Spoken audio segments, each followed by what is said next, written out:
మంచిదండి. దైవ నియమమేనా? దేవుడు చెప్పాడు అలాగా? ఒక రాజు అజ్ఞాని అయ్యి తాను చెడిపోయి ప్రజలందరినీ చెడగొట్టాడు.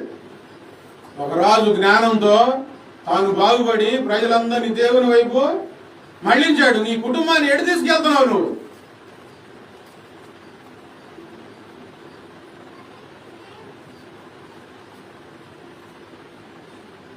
హేయమైనది చేసేగాడికి దేవుని దగ్గరికి రావడం ఎందుకు?